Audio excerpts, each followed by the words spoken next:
Dr. James Taylor is Dr. James Taylor is no stranger to Fifth, for he has been there preaching. His son has been there, and we have been friends for years. And we're going to just present him, and he has to give him all the time tonight. Dr. James Taylor, Pastor Jericho Baptist Church, Farmville, Virginia.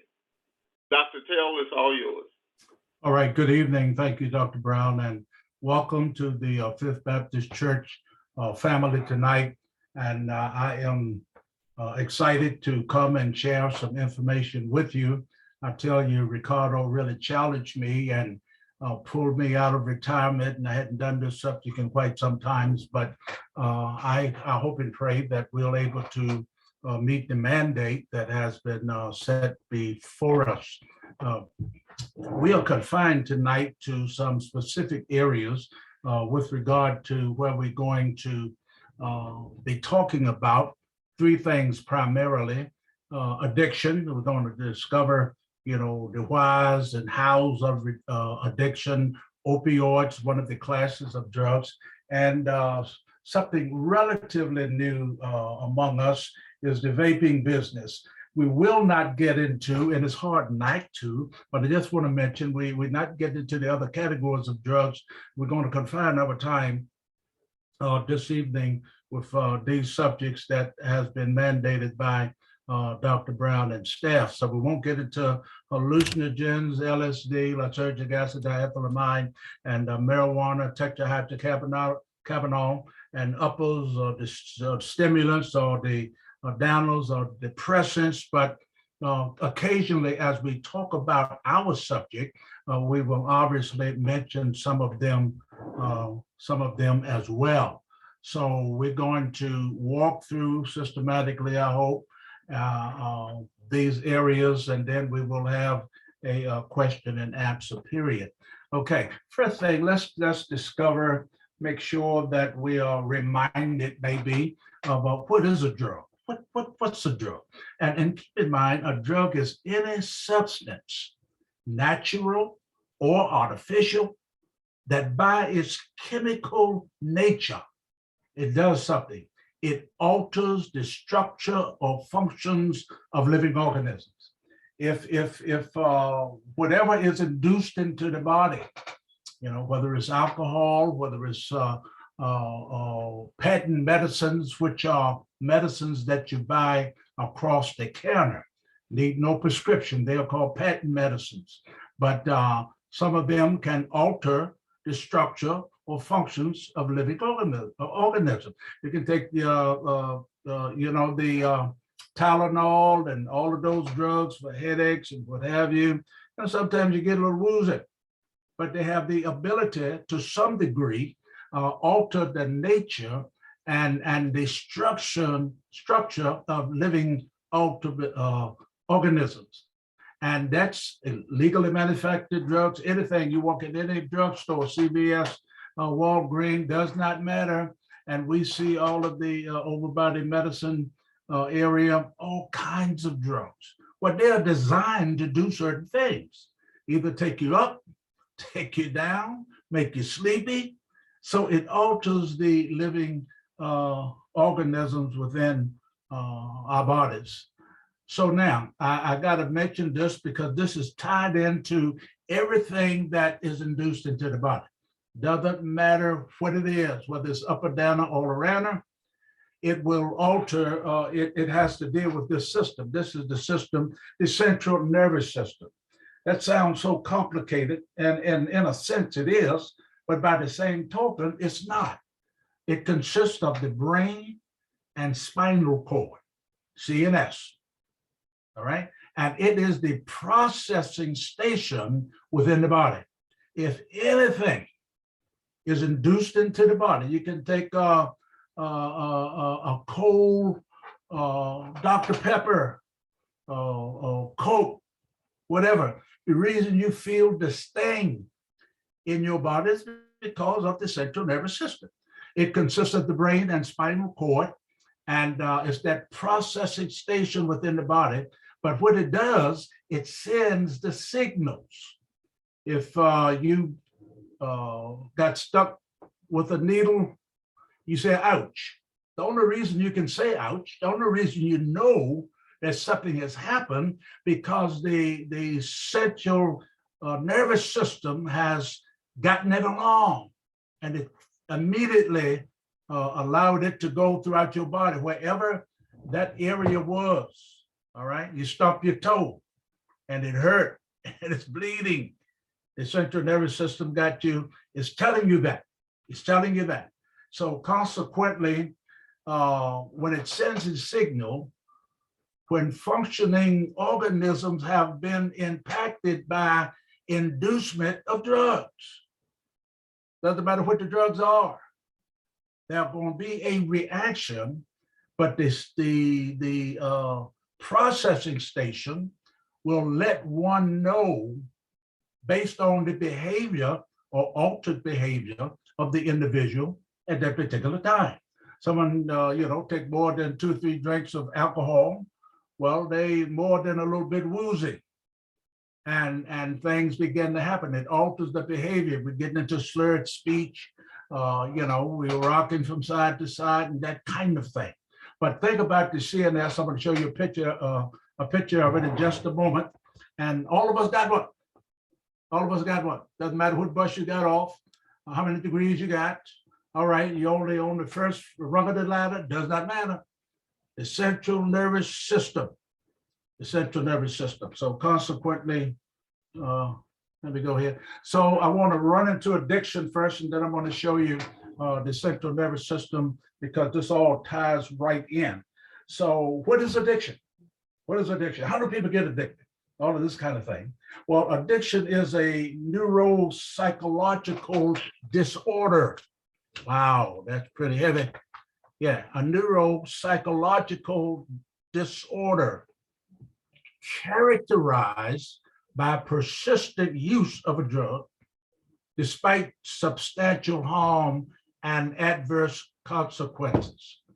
People that take drugs, they like the feeling. They love the feeling. That's the deal. That's the real deal.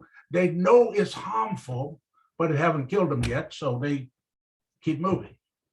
They have so repetitive drug use then alters the brain function in a way that perpetuate craving and undermine self-control.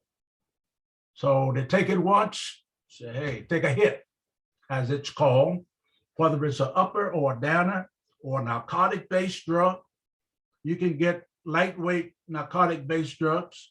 For instance, the doctor may prescribe Tylenol 3. That's not too heavy, but hey, it's got some impact for you.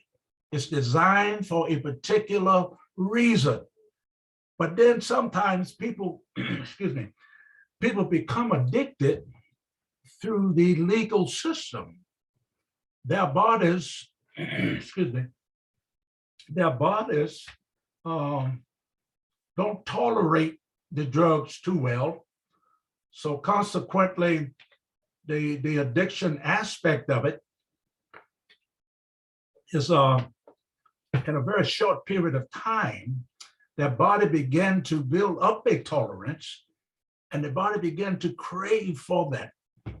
Some people don't have to abuse the drug, but depending on their system, they can easily be addicted with a narcotic-based drug.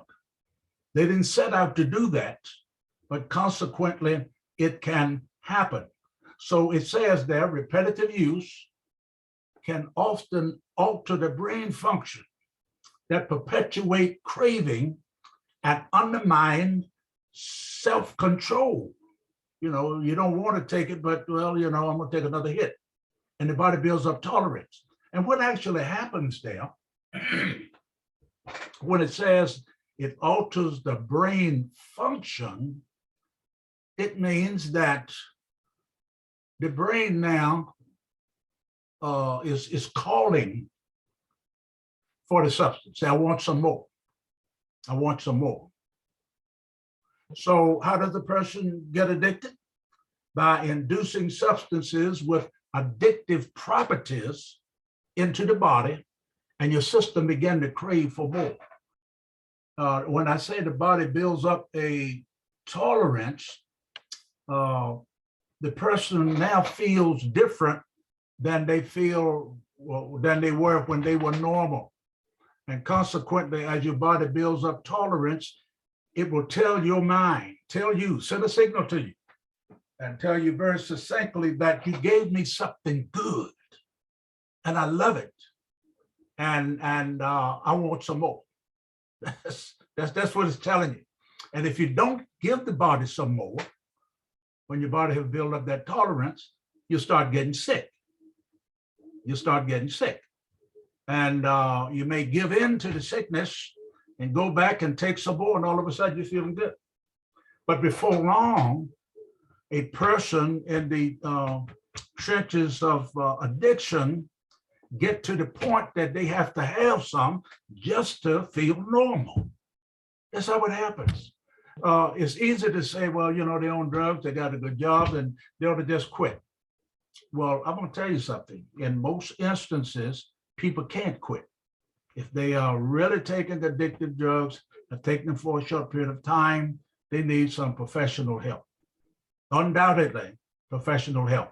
So it's not easy to say, well, okay, I'm drinking tea. I've been drinking, gotten off of sweets and this sort of thing. And I'm going to tell you something, just that, getting off the sugar in the morning, Frosted Flakes, then you got to put a half cup of sugar over them for me. And let me tell you, when you start drinking sodas and whatever, that is so common among, God's people. But I'll tell you, if you say, look, I'm cutting out sodas, I'm cutting out this, I'm cutting out that, yeah, your body has to make that adjustment. And it's the same thing. Obviously, it will be at a higher level with legal or illegal drugs being induced into the body. So what is the negative impact when we have a person have induced these substances into their body? They have altered behavior, slurred speech. Let's go back to alcohol, okay? You drink a half pint of alcohol or whatever, and your behavior is going to change. Don't care where you are, what you're doing, it's going to change. You're going to be slurred speech, can't talk like you normally would talk, possibly seizures, possibly strokes, but for sure mental confusion. Mental confusion, no doubt about it. Altered personality. Some folks, they are very calm and straightforward, and all of a sudden they're acting silly. Some folks get on the other side of the fence. They become irritated. They get ugly. This kind of thing. Alter their personality. Some of them get mean, irritable, anxious, because of the inducement of any substance into the body, and the central nervous system will jump right on it and put you on the right train where you're headed. So consequently, that's the addiction piece of it. And I will say, I worked in this for many years, and I literally worked narcotics. And I'm going to tell you something, you see some sad commentaries. People lose everything they had over drugs, it's just that way. But here we go. As we move along now, we want to put under our belt the central nervous system itself. Now, everybody, we tease each other and call people, you got no brain, this and that. But let me tell you something, everybody got one. Everybody has one, rather. And the brain here and that spinal cord run all the way down. Now, that doesn't seem to, like soup and sandwich, but it is. It is. And whatever happens to the body, The reason you can take your fist right down, beat on your chest, where you can feel it, and the central nervous system is telling you that something is going on. But in the area in which we are speaking tonight, with respect to addiction, once you had a good hit, whatever it was, heroin or LSD or cocaine, it reaches the pinnacle. I mean, that first one generally, and I've studied this for years, the first one generally, and I liken it to, I'm from the country. Most of y'all are city folks. Earl Brown is from the city. Never knew anything about walking the roads and flopping hogs and that kind of stuff. But I want to share that this thing here, the central nervous system, you can do anything with the body. You scratch yourself, you can feel it because the central nervous system is telling you. So consequently, when drugs are taken or induced into the body, depending on the properties of those drugs, they have properties to depress, some have properties to cause hallucinations. For instance, marijuana, high-grade marijuana, the main ingredient is a tetrahydrocannabinol and cannabidiol, and LSD, mind-altering drug, and the main ingredient there is lysergic acid diethylamide, LSD. And let me tell you something, it alters our bodies. And sometimes they don't recover. It does not recover. And some people, addiction, people fooling around out here now, or not just now, but for quite some time ago, have actually taken cocaine one time and was messed up.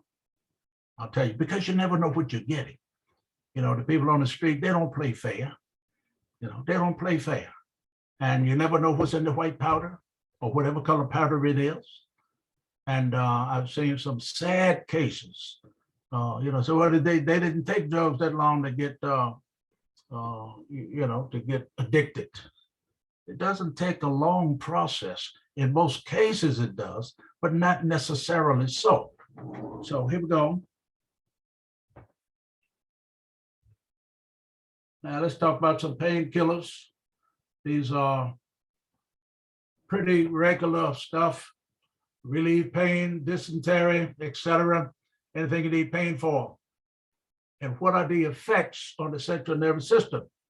Sometimes it's euphoria. Lord, you're just walking on cloud nine. Get on the phone and call your friends and say, Lord, child, you know what?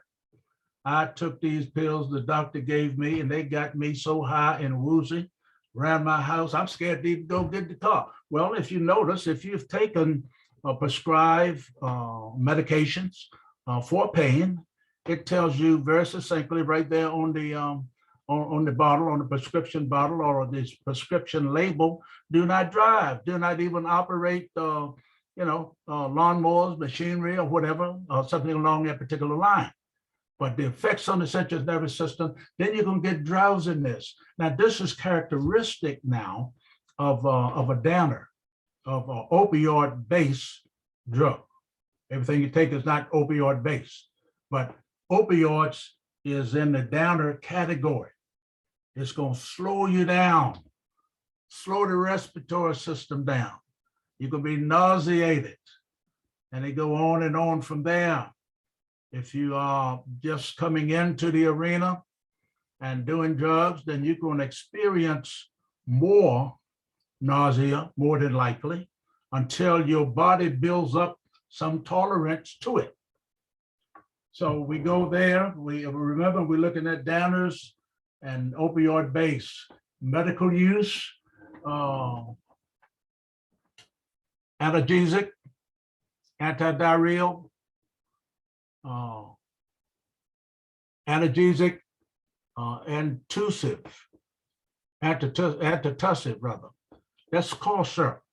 I got some, I just bought some here uh, the other day and right over the counter. And I must tell you that cough syrup, there are people that are syrup heads. They go to the store, let's for instance, Walmart, anywhere, they don't, does not matter.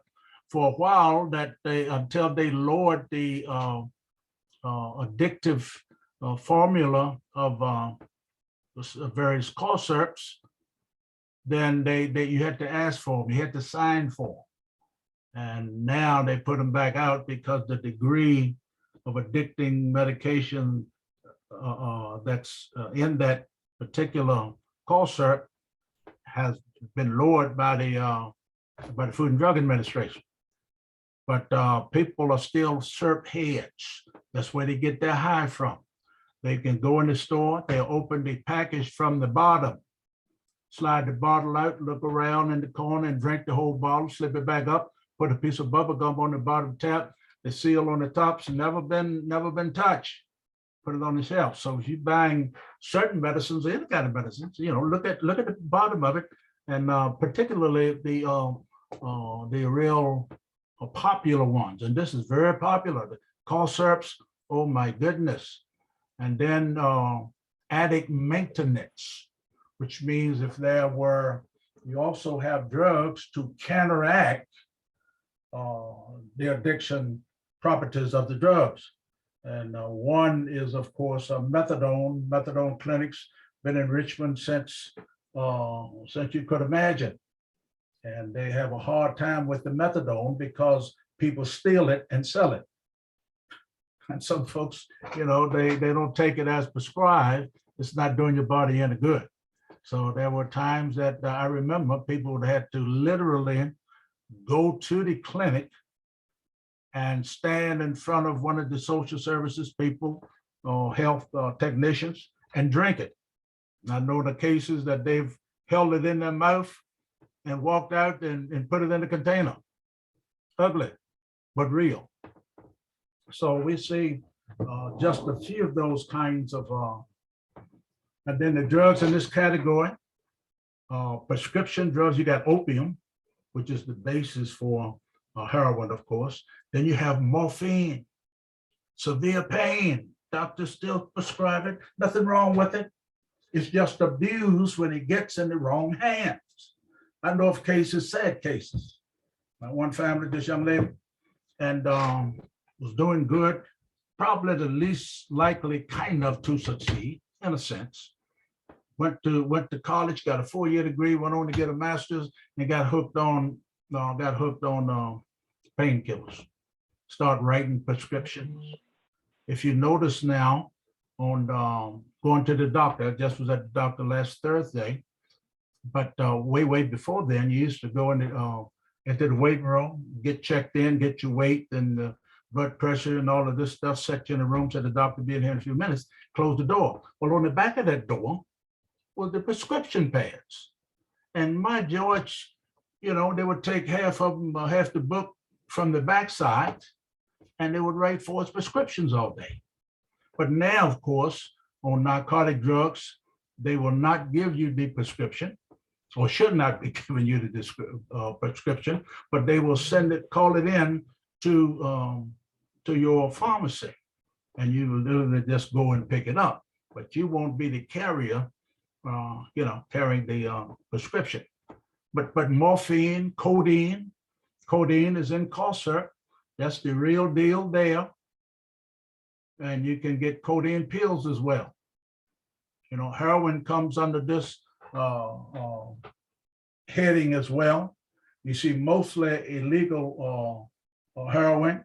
I talked about the methadone. Paregoric. Paregoric is another old-fashioned cough syrup.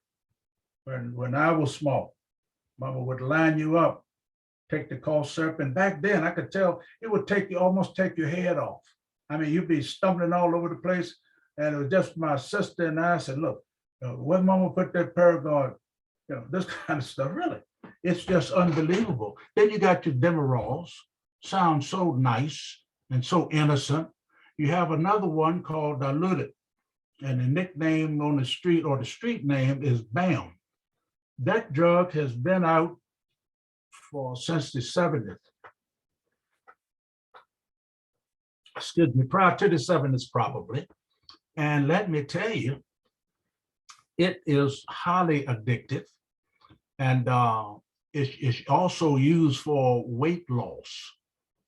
And there are guys that have women working for them, absolutely. And they used to steal the prescriptions and write them for BAM all day. And in the evening, they come back with the money and come back with the pills, and very, very bad situation, but it's still one of the hot drugs on the street. Now, fentanyl. Fentanyl is just unbelievable. It is mixed primarily with heroin, and it's called killer dope. And I'll tell you now that it is undoubtedly just a damning situation people get themselves into. They call it killer dope. People come running. So one of their friends die, and the rest of them are dying to get some. That's what they do. Fentanyl now is very popular. If you read some of the news columns, you will find that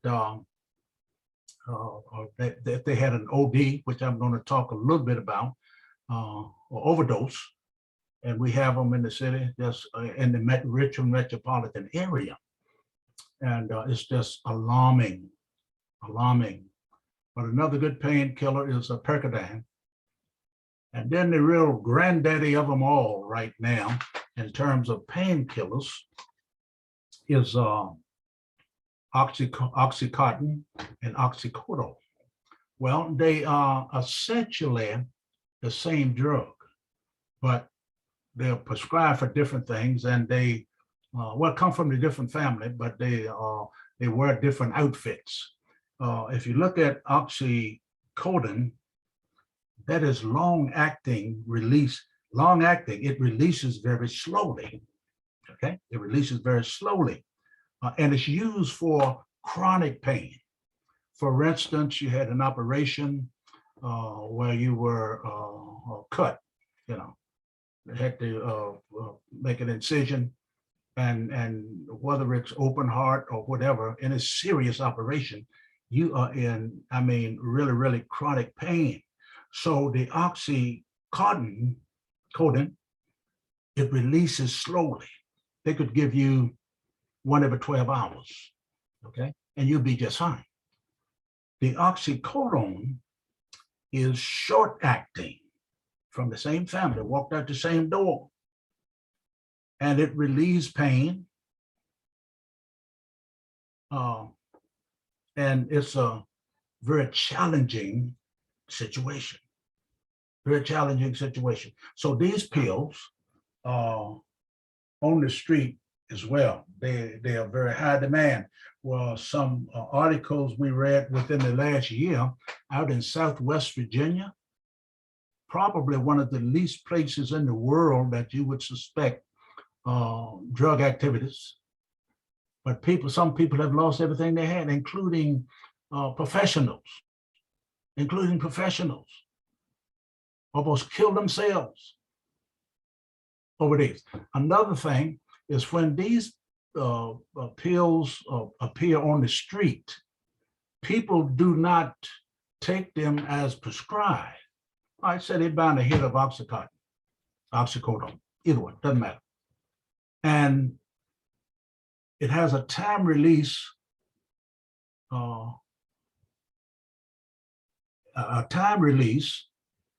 by the way it's made.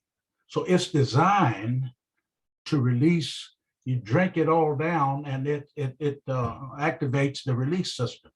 But the people that are doing drugs, they don't take it with a glass of water. They crush it up, and once you crush it up, you have broken the time release valves in there, and then they take it that way. And that's how they get the whole impact at one time. That's the difference. They don't take pills and oxycodone, Percodan. No. They crush them up. Some of them even try to shoot them up, get them into the blood system quicker. So then you got Percocet, Tylenol number 3.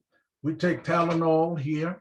You've probably taken Tylenol, okay, and fast or release, slow release acting and what have you. But then Tylenol number 3 is a prescription drug. It's a class 2 or class 3 rather drug. So consequently, they come from over the counter. Let me back up to. I wanted to tell you something about the oxycodone. I just saw in the news, and you may have seen it, down in a city in Florida, and this sheriff's department has a very large, what you call the officer assistants. I've seen a few, but anyway, these officers, some of them work the streets, and they have the old police cars, and they don't have the blue lights on them. They put amber lights on them, I'm told. But anyway, they traffic control, they school guard control and other things. And it was this gentleman, he was a black guy, 69 years old, and his doctor was still prescribing him 90 pills a month of oxycodone, all right? Because he said he had a little pain, and he got them every month. Every month, unbelievable in this day and time. And what he decided to do, he decided to sell them. And he was selling them from his patrol car, someone told. And but it's just a very sad story. I couldn't believe it. I just heard it 2 days ago. I popped up on my telephone and I read some of that law enforcement stuff, and it was just unbelievable. So sad. But he was knocking them out, and someone, they set him up and sold the red out of his patrol car. But it's bad stuff. So when we get into street names of various drugs, heroin is horse, smack is heroin, dope. I want a hit. Nobody can get a hit. Oxy, lewd is Quaaludes. Then you got the perks, you got your meth, and they just go on and on now. I think our time is pretty good here. Let me take a look. Okay. And so let's look at some of these. When we talk about heroin, Christian friends, heroin comes from the poppy plant.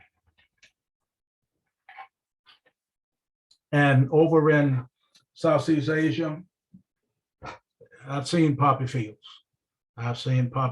Let me tell you something, most beautiful thing. And you harvest it. United States sent them money to send it back to us. And they do. I was in Southeast Asia twice, and I've seen young guys that just get hooked and all messed up and can't even make it home because they can't even pass the test to get home.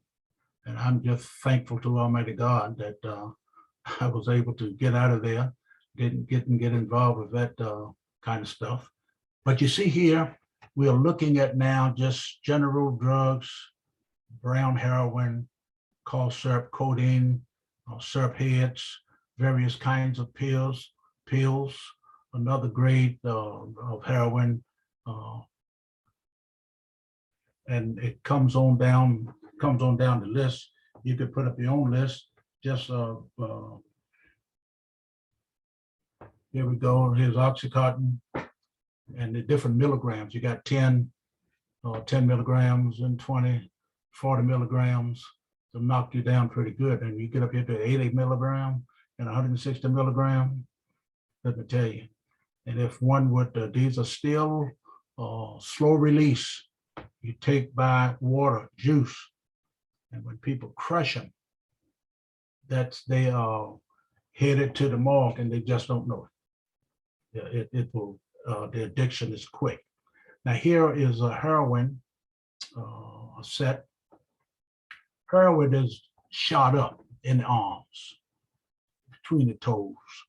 It's the most sad thing you ever see in your life. And you cook it. You see that big spoon?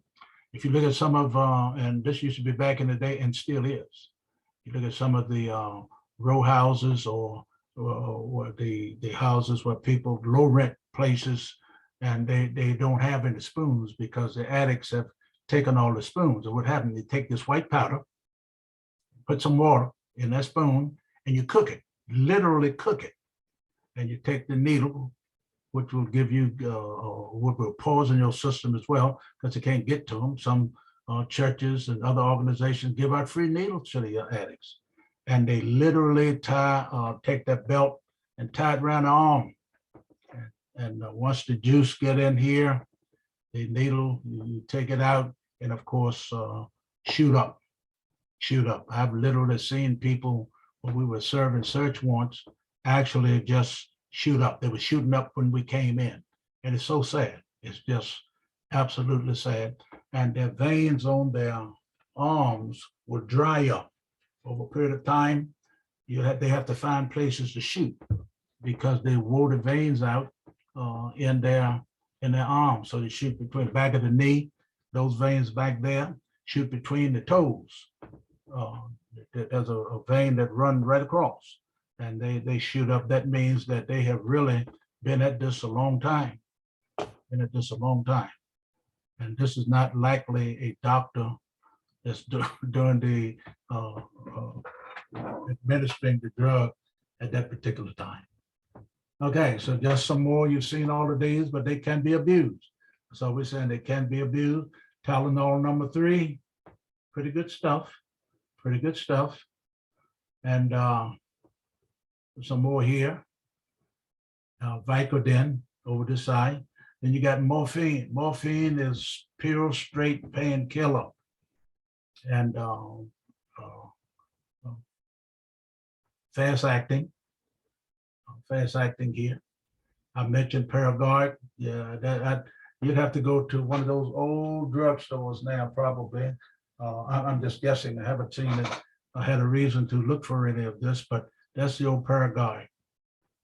In my time, it would knock your socks off. And this is what I was talking about, Robitussin. I couldn't even think of the name of it myself, but just bought a bottle of this and tell Dr. Earl I had it checked before I took it. And but this is they've reduced the amount of codeine now, so it's back where you can walk through and pick it up. Some years back, not that long ago, the amount of codeine in here, it would really pretty much knock your socks off.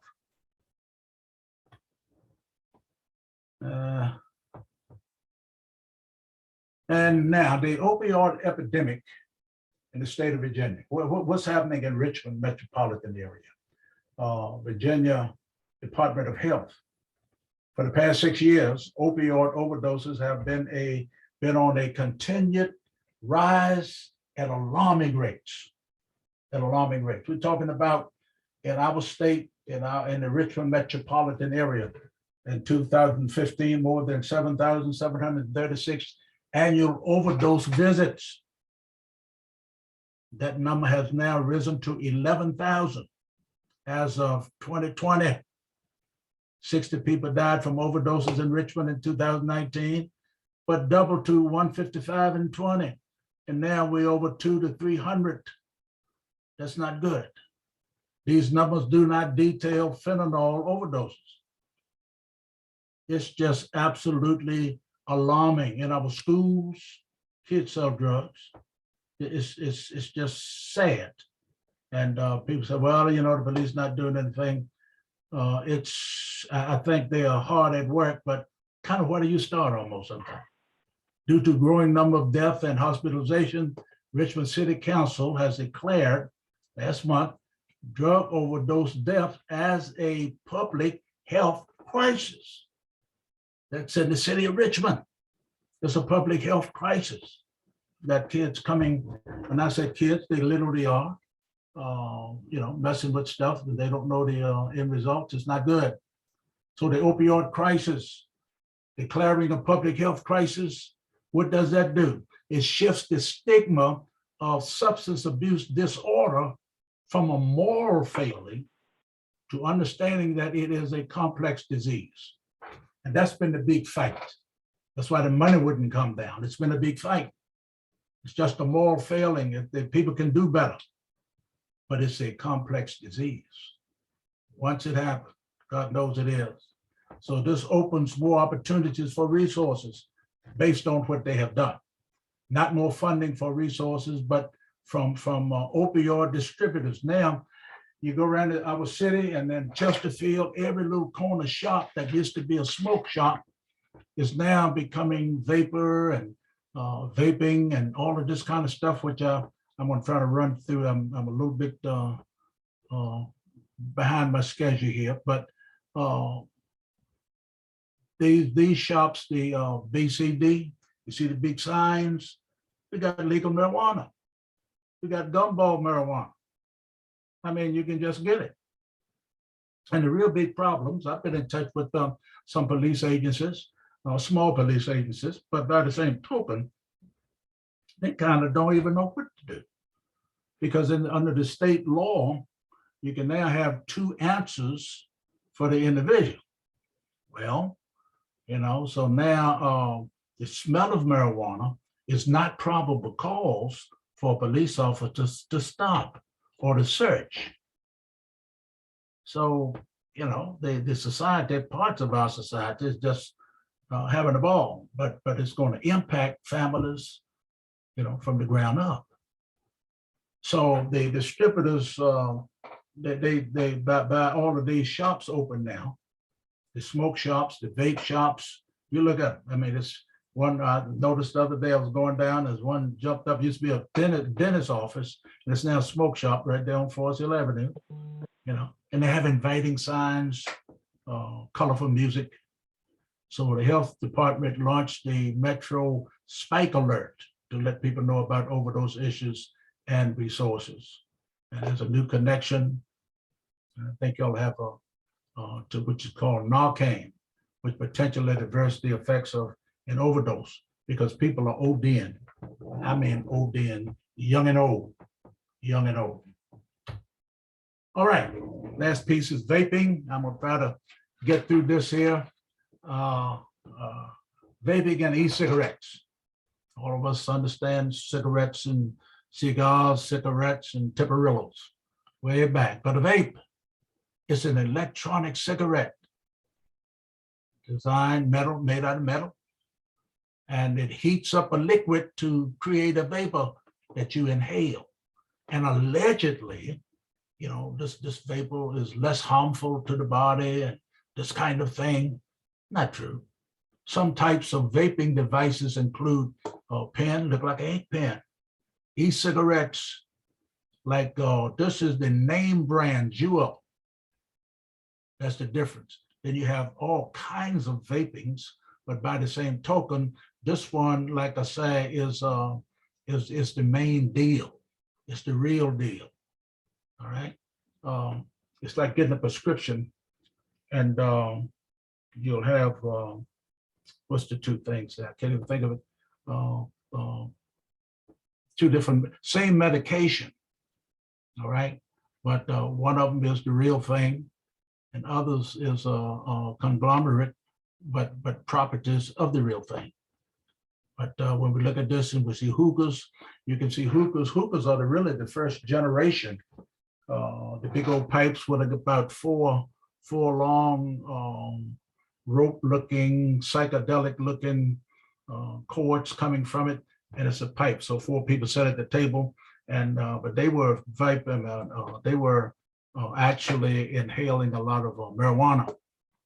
But so how does vaping work? Vaping devices can vary in shape, size, color. It produces an aerosol byproduct from heating up a liquid that sometimes consists of flavoring. That's the deal. You got all kinds of flavor. You can get your grape, you can get your cherry, you can get whatever you want. They're so attractive. And it makes it seems less harsh than smoking. People that try to stop smoking start vaping, because the inhaling aspect of it, it's nothing that they don't have the nicotine, but they still got drugs, so it still get them. So you never know. One never knows. So there are some, this is traditional here, but you look through the others, all of these are artificial smoking devices. This young man right here, he getting it on. Okay, there's a dish that got different kinds. These are down here in the lower right. You look at the different flavoring. They got psychedelic names, you know, and basically when one inhales, okay, and smoke it, that particular flavor will, you know, satisfy their quest at that particular point. People vape and, you know, drive on down the road, no big problems, this kind of thing. And it drives the police really bananas because, you know, now you got legal marijuana and people smoking along the way. And the big thing usually is getting stopped and Fourth Amendment rights. Can you search or cannot you search or do you search and that sort of thing. Okay. So traditional cigarettes involved in a nicotine containing substance being burned and smoked and it's inhaled into the lungs. It allows for nicotine to be delivered unto the lungs, but you don't know what people are putting in the vaping pipe. And the traditional method of combustion, it uses electricity to heat water that contains nicotine and other substances, turning into a vapor which can be inhaled. And that's the deal. Psychologically, a lot of people are already, you know, they anticipate the high before they use their vaping device. But vaping does not create tar-like traditional cigarettes. It's been shown to start or worsen breathing problems, typically contain several cancer-containing substances. And our children are on it, sad to say. Juuling refers to a particular brand, that's what's in type of e-cigarette. That's the granddaddy of them all, shaped like a USB flash drive. There you go. And do not look like traditional e-cigarettes. These things look like a giant paper clip. I mean, most anything to deter getting caught. Instead of requiring a battery or special charger, it can be charged by being plugged into a USB drive. That's sweet. The kids at school are all over that. Sad to say, illegal to sell to the kids, but they found a way to get them. No big deal. And remember the internet. I got one of my last slides is that you can go to Amazon, other places on the internet, and just click. All they ask you to satisfy the law is, are you of age? Are you such and such age? They click yes. They got no way to ascertain whether they are or not. And so many teens are under the mistaken assumption that Juuls do not contain nicotine and only include water and flavoring. Not true. Juul contains nicotine and often contain more nicotine than traditional cigarettes. What is already talked, Juul, teens prefer Juul versus vape.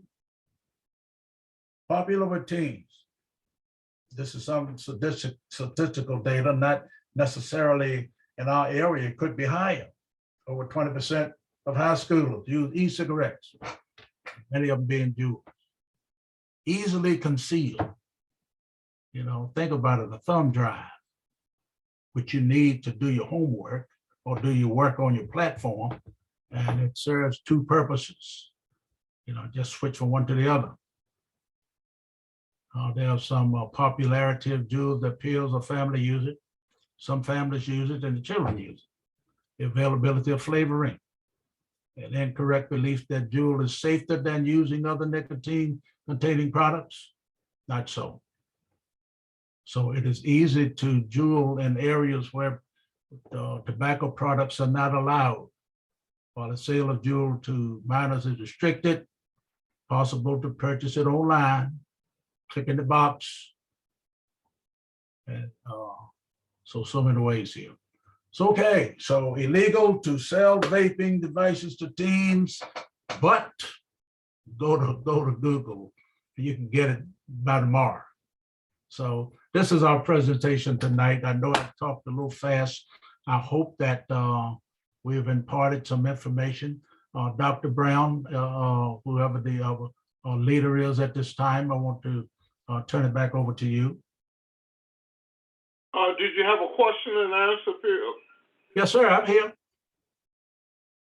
Yes, Any you have question? about 10 minutes. Of question Yeah, and answer. I'm with you. Yes, sir. Any questions? I don't have I have unmuted everyone. And if you have a question, just turn your mic on and proceed. Okay, I don't My have. name is, Go ahead, Bam, I'm Oh. sorry. that was okay. I just had one question.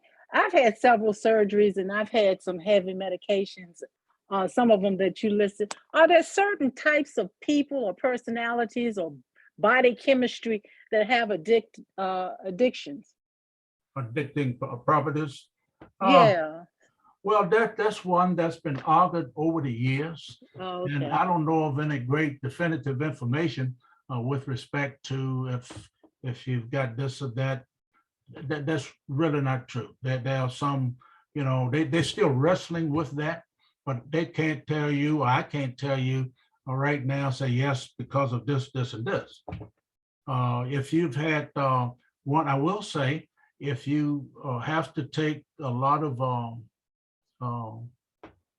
narcotic-based drugs, then you should partner with your number one, your doctor, and express your concern about building up tolerance, okay? And for sure, please take them as prescribed and do not crush them or put them in your mouth and let it dissolve or something along that particular line.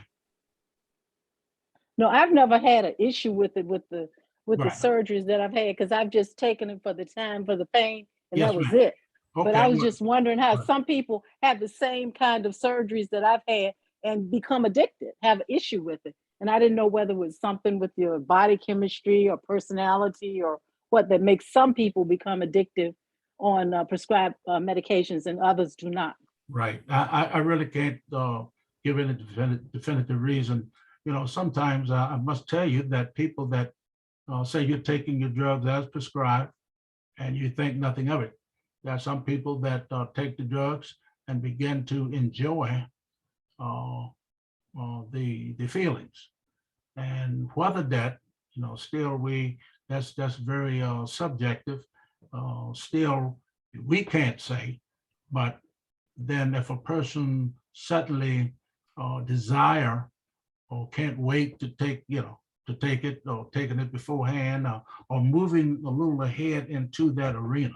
But I really can't say that there is an XY personality versus a Y personality or something along that line. Dr. Taylor. Yes, sir. Thank you. Thank Good you. evening, sir.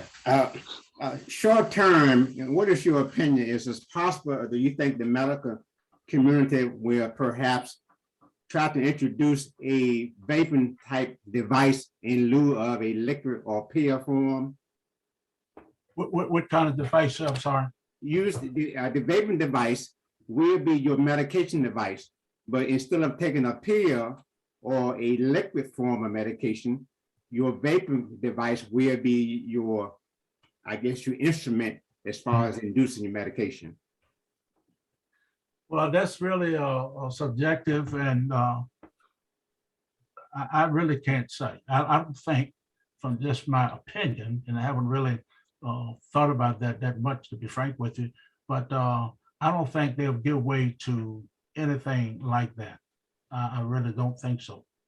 No, because once you get over there, you'll be asking people to break the fast relief code, whereby they're inducing their medications in a different method that will certainly run faster than the traditional method and impact the central nervous system a little bit harder.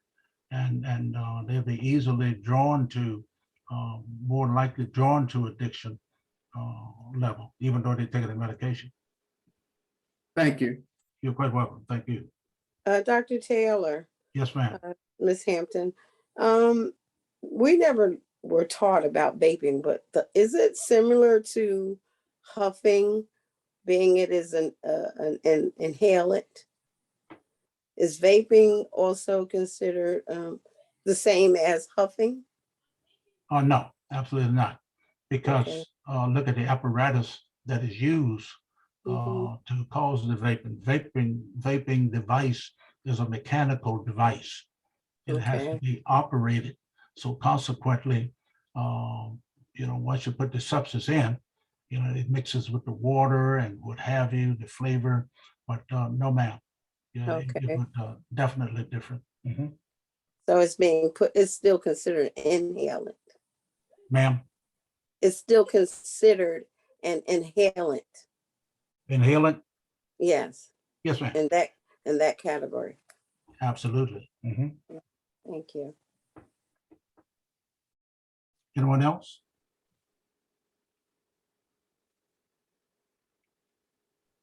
Okay, if there is no more for the platform and no more questions, I really have enjoyed being with you tonight. I didn't tell you, Pastor, I don't know whether I told him or not, but I was broadcasting tonight from the Washington Commanders uh, stadium in the up in the big box, and I was waving at him down at Dallas on the 50-yard line. But I think he would enjoy that. He didn't know that earlier. But to Dr. Brown and Fifth Baptist, God bless you all, and thank you for your support, technical staff for getting me on board here. And I wish you all the blessings of the Lord. And let's pray together for our young folks in the schools and what have you that have to walk through these kinds of atmospheres of drug usage and whatever every day. And sometimes we don't even realize the pressure that is being put on them. They're trying to stay straight and somebody else got other ideas. Bless you tonight. Mhm. Thank you so very much. May God bless you and your work with your church. We thank you for the knowledge that you've imparted with us tonight, and surely will not be soon forgotten. But I believe somebody tonight has been helped, and I believe that we as a people of Fifth Baptist Church will not hold it, but we will tell somebody, beginning with those who are closest to us, what we have learned tonight. You have been a blessing to us tonight. Father God, we thank you. We thank you. We thank you. Thank you. In Jesus' name we pray. Amen. Amen. Amen. Thank you, Dr. Taylor.